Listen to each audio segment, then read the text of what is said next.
नमस्कार, NB news देख रहे हैं। यहाँ पर मैं हूँ आपके साथ साधना बत्रा। बिहार के समस्तीपुर में दर्दनाक घटना हुई है। आपको बता दें, यहाँ बारिश के पानी से भरे गड्ढे में डूबने से 5 लोगों की मौत हो गई है और बेटे को बचाने के क्रम में एक करके मां समेत 2 बहनें और एक भाई भी डूब गए हैं। बताया जा रहा है इस मामले में कि मोरकाही गांव में गोखली देवी अपने 4 बच्चों के साथ खेत में काम कर रही थी।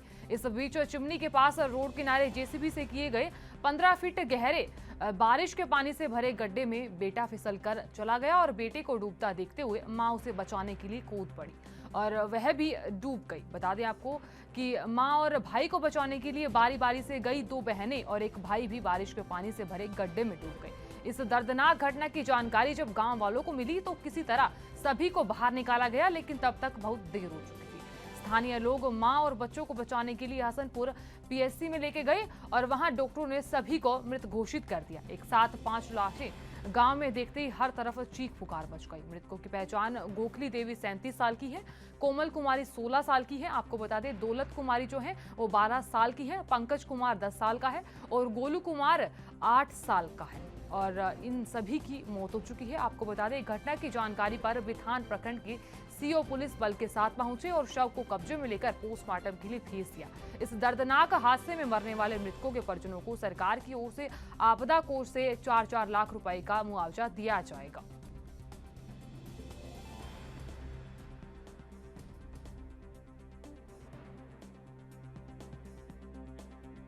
ये घटना सीमा पंचायत के मोरकाही ग्राम में घटी है और ये यहाँ वहाँ पर कितने आदमी डेट किया है? यहाँ पर 5 आदमी डेट किया, एक माता है, 2 लड़का है और 2 लड़की है। वो कैसे डेट हुआ है? डूबने से डेथ हो गया। बगल में धान रोप रही थी, बगल में पोखरी खुनाए हुए था, गड्ढा था, उसी में पैर फिसला और बारी बारी से 5 का डूब करके मृत्यु हो गई। यानी वो एक ही परिवार के एक ही परिवार के है।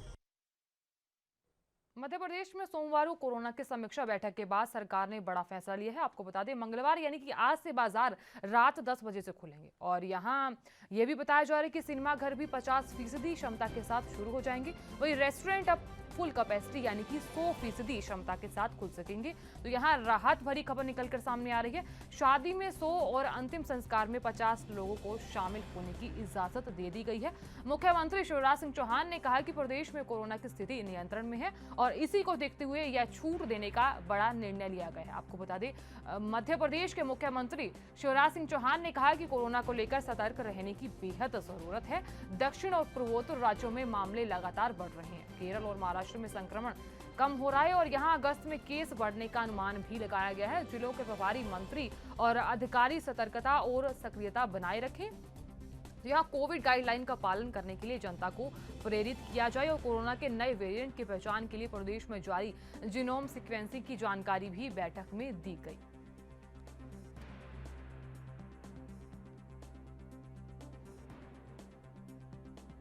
तो यहाँ दिल्ली एनसीआर में मॉनसून ने दस्तक दे दी है। तो यहाँ दिल्ली वासियों के लिए खुशी की खबर है। आपको बता दें मौसम विभाग के मुताबिक दिल्ली और हरियाणा के गुरुग्राम में मॉनसून की एंट्री हो गई है।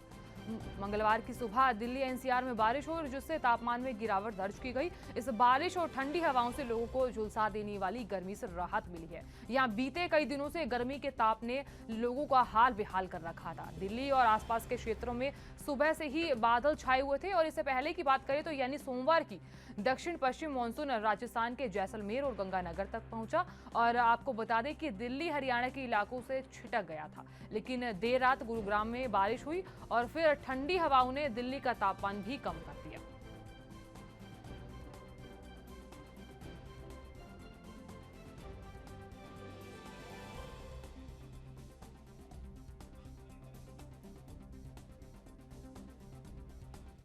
जेडीयू प्रवक्ता केसी त्यागी ने सपा को लेकर अपनी प्रतिक्रिया सामने रखी। उन्होंने जनसंख्या को लेकर भी अपना बयान दिया। आइए सुनाते हैं। आतंकी गिरोह समूचे देश में भय, घृणा और आतंक का माहौल बनाना चाहते हैं। लखनऊ में एनआईए के द्वारा और एटीएस के द्वारा जो की गई गिरफ्तारियां हैं वो इसका सबूत है और ऐसे मामलों में और ऐसी जांचों में संदेह प्रकट नहीं करना चाहिए। अखिलेश यादव लेकिन सर संदेह प्रकट कर रहे हैं, इस पर कैसे आप देखते हैं? वो कह रहे हैं कि यूपी की सरकार की किसी कार्रवाई सपा के कार्यकाल में भी कई अवसरों पर इस तरह की गतिविधियों में शामिल लोग गिरफ्तार हुए हैं, लिहाजा इनको अन्यथा नहीं देखना चाहिए। हम बढ़ती हुई जनसंख्या को एक विस्फोट के रूप में देखते हैं, जिससे खाद्य सुरक्षा पर भी खतरा मंडराने के आसार हैं। सख्त कानून बनाने के साथ साथ इंसेंटिव देने का काम करना चाहिए और इसको राजनीतिक लाभ के लिए नहीं, राष्ट्रीय लाभ के लिए इस्तेमाल करना चाहिए। कांग्रेस नेता तारिक अनवर ने कई मुद्दों को लेकर अपनी बात रखी है। उन्होंने कहा है कि जनसंख्या को लेकर सरकार को चिंता हुई, ये अच्छी बात है। उन्होंने अर्थव्यवस्था और चीन को लेकर भी अपना बयान सामने रखा। आइए सुनवाते हैं। इस तरह की हरकत करता है और ये दुर्भाग्य है। ये इसका क्या कारण है कि हमारे प्रधानमंत्री चीन के खिलाफ बोलने में या उसका नाम भी लेने में घबराते हैं। पहले भी कई ऐसी घटनाएं हुई, लेकिन एक बार भी प्रधानमंत्री ने अपने स्तर से उन घटनाओं की निंदा नहीं की और चीन की कभी निंदा नहीं की। तो इस बात से चीन को शह मिल रही है और उसको लग रहा है कि भारत का नेतृत्व वो हमारे खिलाफ आवाज़ नहीं बुलंद कर सकता है। पॉपुलेशन कंट्रोल में मर्द को तो कोई तकलीफ़ झेलनी नहीं पड़ेगी, ये सीधे सीधे महिलाओं को झेलनी पड़ती है। और दूसरी बात ये कि भारतीय जनता पार्टी इसमें कोई देश हित देख रही है, ऐसा नहीं है। हमें याद है जब 1976-77 में जब प्रधानमंत्री श्रीमती इंदिरा गांधी थी और उस समय फैमिली प्लानिंग को लेकर पूरे देश में विपक्षी दलों ने उसका विरोध किया था। उसमें भारतीय जनता पार्टी आगे थी और उसको चुनाव का मुद्दा बनाया था। तो आज उनको इस बात की अगर चिंता हो रही है तो अच्छी बात है, लेकिन उनको ये चाहिए, भारतीय जनता पार्टी को चाहिए, प्रधानमंत्री को चाहिए कि पहले पूरे देश के लोगों को विश्वास में ले। देश की अर्थव्यवस्था, आर्थिक स्थिति लोगों की ख़राब है। बच्चे वहीं ज़्यादा होते हैं, चाहे वो किसी भी धर्म, जाति, बरादरी के हो, जो गरीब है। तो गरीबी जब तक रहेगी इस देश में तो इसको नियंत्रण करना। और भगोड़े हीरो कारोबारी मेहुल चोकसी को डोमिनिका की अदालत से बड़ी राहत मिल गई है। आपको बता दें, कोर्ट ने मेहुल चोकसी को अंतरिम बेल लेने की इजाजत दे दी है। जमानत मिलने के बाद वो अब एंटीगुआ और बारबुडा की यात्रा कर सकेंगे और यहाँ एंटीगुआ में इलाज कराने के लिए अदालत ने मेहुल चोकसी को बेल दे दिया है। वहीं अदालत से मेहुल को बेल मिलने पर उनके वकील विजय अग्रवाल ने क्या कुछ कहा, आइए दिखाते हैं। Today, rule of law has been upheld by the Dominican High Court. It was our stand that a person, even though an accused, has a right to get treated by the doctor of his own choice and should be provided medical facilities of his own choice. And as because of torture, Mr. Mehul Choksi had developed neurological issues and there were not fine facilities in Dominica. So they proposed to send him to Trinidad, but we pointed out that we want to go to Antigua because they are the doctors of our choice who've been treating us and who knows our history are there. So he should be sent back to Antigua, and the court acceded to our request and allowed him to go back to Antigua, get himself medically treated. और देश में corona की दूसरी लहर अभी खत्म नहीं हुई है और कुछ राज्यों में मामले बड़े भी हैं। इस बीच इंडियन मेडिकल एसोसिएशन यानी कि आईएमए ने सरकार को सचेत करते हुए कहा कि पर्यटन और धार्मिक यात्राओं से कोरोना ज्यादा घातक हो सकता है। यहाँ तीसरी लहर जल्द आ सकती है। आपको बता दें कि धार्मिक यात्राएं कोरोना का संक्रमण बढ़ाने में सुपर स्प्रेडर की भूमिका निभा सकती है। ऐसे में आईएमए ने प्रधानमंत्री नरेंद्र मोदी और सभी राज्य सरकारों से मांग की है कि कोरोना से बचाव के लिए सुरक्षा के उपायों को अभी कम नहीं करना चाहिए। पर्यटन, तीर्थ स्थलों का भ्रमण और धार्मिक यात्राएं जरूरी है, लेकिन मौजूदा समय में यह उचित नहीं है। ऐसे आयोजनों के लिए अभी कम से कम 3 माह इंतजार करना चाहिए।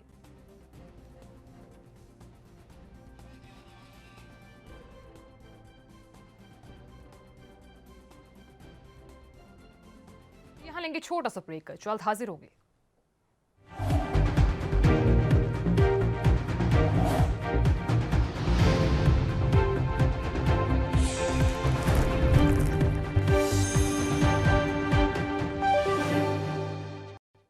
ब्रेक का स्वागत है। खबरों में आगे बढ़ते हुए पंजाब नेशनल बैंक घोटाले में आरोपी भगोड़े कारोबारी मेहुल चोकसी को डोमिनिका की हाई कोर्ट ने जमानत दे दी है और उसे मेडिकल आधार पर इलाज कराने के लिए एंटीगुआ जाने की इजाजत भी दे दी गई है। आपको बता दें, कोर्ट की ओर से यहां यह कहा गया कि संयुक्त सहमति आदेश है और वहीं इससे पहले कोर्ट में सुनवाई के दौरान मेहुल चोकसी जूम के जरिए अस्पताल के बिस्तर से पेश हुआ और चोकसी की कानूनी टीम का नेतृत्व त्रिनिदाद वरिष्ठ वकील डगलस मेंडस कर रहे थे और यहाँ वकीलों में जीना मूर डायर और जूलियन प्रोविस्टो और जीना डायर मुनरो, वेन नॉर्डे और कारा शीलिंग फोर्ड मार्श शामिल हैं। और इस दौरान कोर्ट ने मेहुल चोकसी को राहत देते हुए कहा कि उसे डोमिनिका में अवैध प्रवेश के मामले के लिए वापस लौटना होगा। यहाँ मेडिकल केयर के लिए चोकसी को कोर्ट ने एंटीगुआ जाने की अनुमति दे दी है। बता देते हैं आपको ये भी कि जून के आखिरी सप्ताह में मेहुल चोकसी के मामले में डोमिनिका की कोर्ट में सुनवाई हुई थी और यहाँ खराब स्वास्थ्य के चलते मेहुल कोर्ट में पेश नहीं हो सका था और अस्पताल से ही पिछली सुनवाई में भी पेश हुआ था।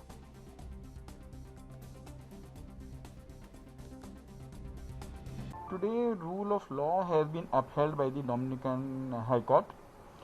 It was our stand that a person, even though an accused, has a right to get treated by the doctor of his own choice and should be provided medical facilities of his own choice. And as the cause of torture, Mr. Mehul Choksi had developed neurological issues and there were not fine facilities in Dominica. So they proposed to send him to Trinidad, but we pointed out that we want to go to Antigua because they are the doctors of our choice who've been treating us and who knows our history are there. So he should be sent back to Antigua and the court acceded to our. और यहाँ देश में बढ़ते diesel petrol की कीमतों और बढ़ती महंगाई के विरोध में यहाँ कांग्रेस पार्टी के कार्यकर्ताओं ने महाराजगंज जिला मुख्यालय पर बैलगाड़ी यात्रा निकालकर केंद्र और प्रदेश सरकार के खिलाफ नारेबाजी की, विरोध प्रदर्शन भी किया गया। तो यहाँ बता दें, कार्यकर्ताओं ने बीजेपी सरकार पर निशाना साधते हुए उत्तर प्रदेश की सरकार पर गुंडाई करने का आरोप लगाया और राष्ट्रपति से प्रदेश की सरकार को बर्खास्त करने की मांग भी की गई।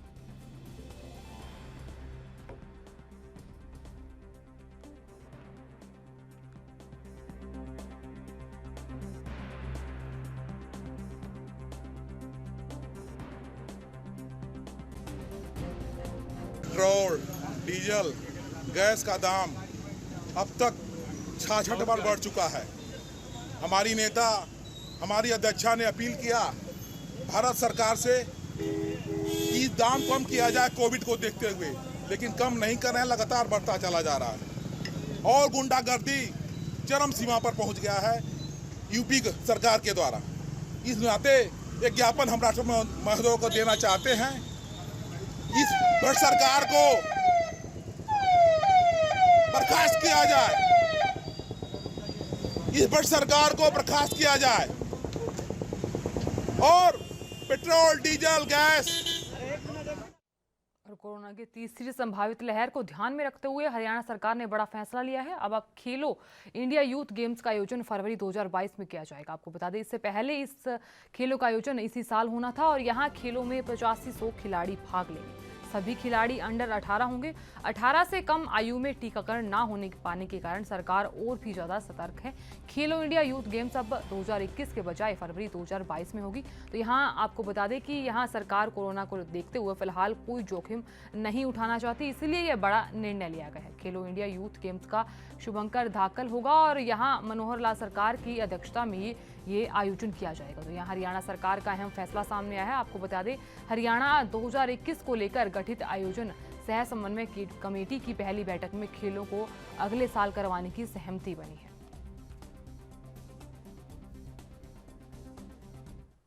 और नेपाल के सुप्रीम कोर्ट ने सोमवार को भंग प्रतिनिधि सभा को करीब 5 महीने में दूसरी बार बहाल करते हुए यहां बड़ा फैसला लिया है। आपको बता देते हैं कि यहां प्रधानमंत्री के पी शर्मा ओली को बड़ा झटका लगा है, जो सदन में विश्वास मत हारने के लिए अल्पमत सरकार का नेतृत्व कर रहे थे।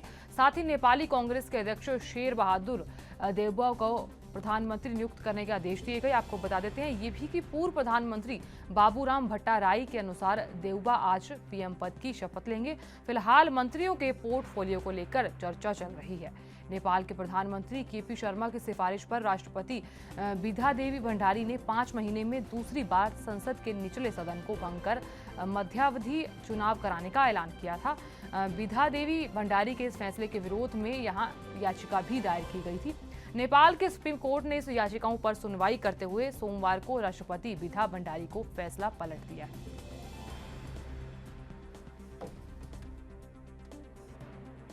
और उत्तराखंड में कोविड कर्फ्यू 20 जुलाई तक के लिए बढ़ा दिया गया है, तो यहाँ ये बड़ा फैसला लिया गया है। आपको बता दें इस बीच पर्यटन स्थलों पर भीड़ के नियंत्रण के अधिकारियों को यहाँ बड़ा फैसला भी सुनाया गया। तो यहाँ 20 जुलाई की सुबह 6 बजे तक ये अहम और बड़ा फैसला लिया गया है।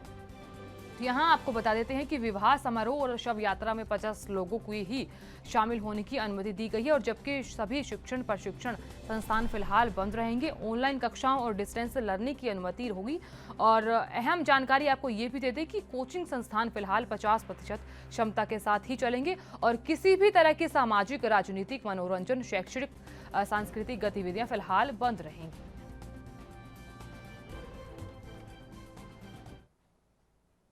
और यूपी के सीतापुर की बात कर लेते हैं, जहां दबंगों की दबंगई नित नए तौर पर देखने को मिलती है। दरअसल ये मामला नगर कोतवाली के मीरा भवन का है, जहां बेखौफ हुए दबंगों ने किराए मांगने पर रिक्शा चालक को गोली चला दी। बताया जा रहा है कि रिक्शा चालक पर गोली चला दी गई और वारदात को अंजाम देने के बाद मौके से फरार हो गए। वही मामले की सूचना पर सीओ समेत भारी पुलिस बल मौके पर पहुंची और मौके की जांच में जुट गई। हालांकि रिक्शा चालक को इलाज के लिए जिला अस्पताल में भर्ती कराया गया है।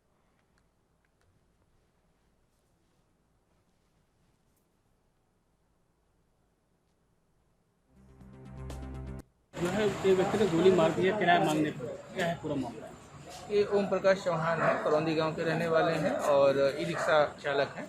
तो मीरा भवन के पास से एक व्यक्ति को बैठाला इन्होंने, जिससे इन्होंने किराया मांगा और किराया मांगने की में अपना कहासुनी हुई। कहासुनी में ही अगले व्यक्ति ने जो है इनको मतलब फायर कर दिया, जिससे इनको चोट लगी है और बेहतर इलाज के लिए इनको रेफर कर दिया जा रहा है BSRN के लिए। तहरीर प्राप्त करके आवश्यक विधि कार्रवाई की जाए। क्या उस व्यक्ति की पहचान हुई?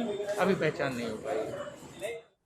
और वहीं यूपी के सीतापुर में दिन दहाड़े तमंचे के बल पर लूट करने का मामला सामने आया। दरअसल यहां सदना थाना क्षेत्र में बैंक से 1,63,000 रुपए निकालकर अपने सेंटर की ओर जा रहे युवक को 2 नकाबपोश लुटेरों ने अपना शिकार बनाते हुए लूट की वारदात को अंजाम दिया। और वहीं मामले की सूचना से हड़कंप भी मच गया। मौके पर SP समेत भारी पुलिस बल पहुंच गया और घटना की जो जानकारी है वो IG रेंज लक्ष्मी और कप्तान सीतापुर पुलिस को दी गई और यहाँ पुलिस मामले की जाँच में जुट गई है।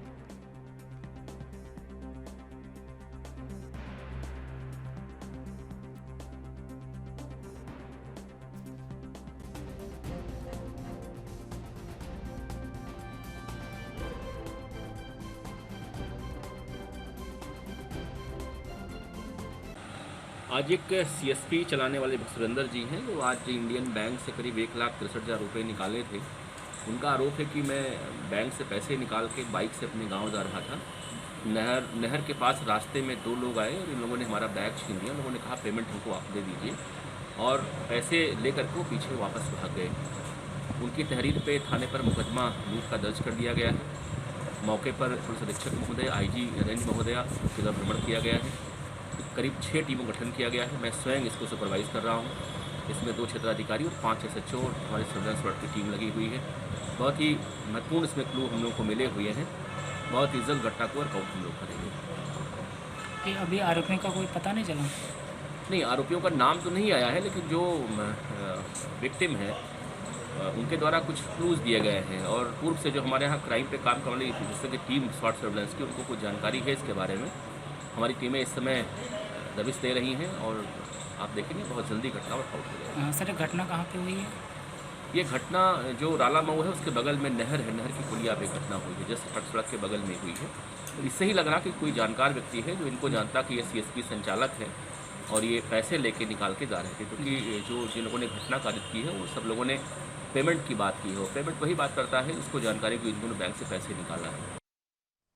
यहाँ यूपी के सीतापुर से आपको बता दें, यहाँ बंदूक की नोक पर लाखों की लूट को अंजाम दिया गया है। बैंक से पैसे निकालकर जा रहे युवक के साथ लूट की गई थी और यहां बदमाशों ने वारदात को इस घटना को अंजाम दिया था। आपको बता देते हैं कि यहां दिन दहाड़े तमंचे के बल पर लूट करने का मामला आए दिन सामने आता है और यहां भी एक नया मामला सामने आया है। आपको बता दें ये पूरा मामला यूपी के सीतापुर का है, जहां सदना थाना क्षेत्र में बैंक से 1,63,000 रुपए निकालकर अपने सेंटर की ओर जा रहे युवक को 2 नकाबपोश लुटेरों ने अपना शिकार बनाते हुए लूट की वारदात को अंजाम दिया और मामले की सूचना से हड़कंप भी मच गया। मौके पर पहुंचे एसपी ने यहां घटना का जायजा लिया और घटना की जानकारी पर आईजी रेंज लक्ष्मी और कप्तान सीतापुर पुलिस बल समेत मामले की जांच में जुट गई।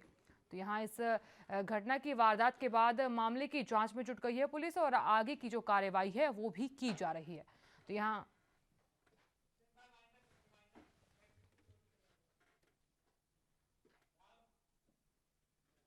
फिलहाल के लिए इतना ही। आप देखते रहिए ANB न्यूज़। नमस्कार।